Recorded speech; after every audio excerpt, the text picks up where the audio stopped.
In this American English pronunciation video, we're going to go over the pronunciation of the word quote.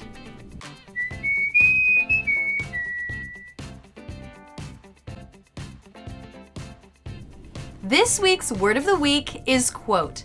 Thanks so much to the fan who suggested it. Quote is a one-syllable word and it's a noun or a verb, so it's a content word. Quote. It should be longer than the unstressed syllables in a sentence. Quote begins with the KW consonant cluster.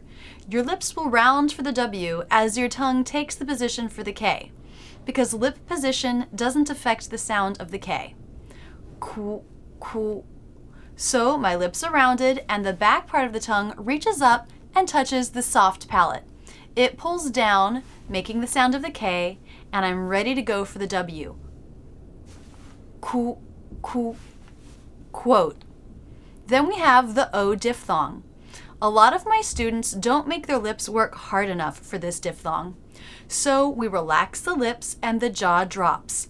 Quo. But then we have to make the lips round again. Quo. It won't be as dramatic as it was for the W, but if we do no lip rounding, we don't really get the second half of the diphthong. So the jaw drops for the first sound, then you bring it back up and round your lips for the second half. Quo. Quote. Now we end with a T. The pronunciation depends on what comes next. If it's at the end of a sentence, I like that quote.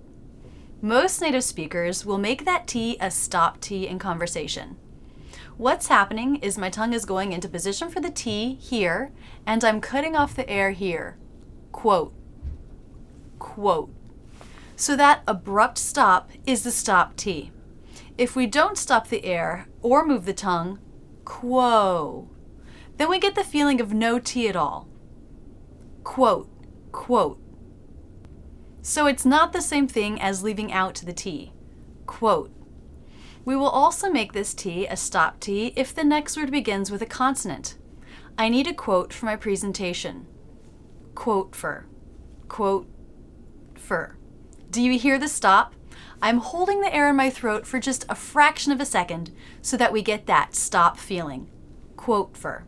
If the next word begins with a vowel, then most native speakers will make that T a flap T and use it to connect the two words. For example, quote about. I need a quote about music. Quote about, quote about. Now there's no stop of the air. I'm just letting my tongue bounce against the roof of my mouth. Ora, ora. It sounds like a D between vowels. Quota, quote about, quote about. Here it is in slow motion.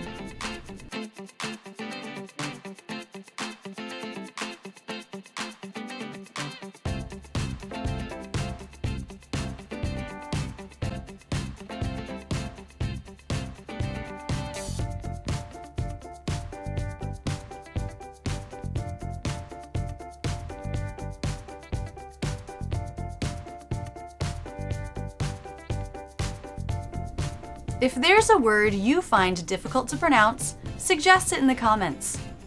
That's it, and thanks so much for using Rachel's English. If you liked this video, be sure to subscribe.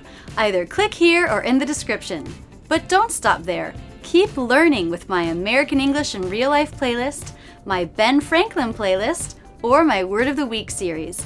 Click on me to check out my channel where there are hundreds of great videos. Don't forget to visit my website where you can learn about my premium membership and online courses.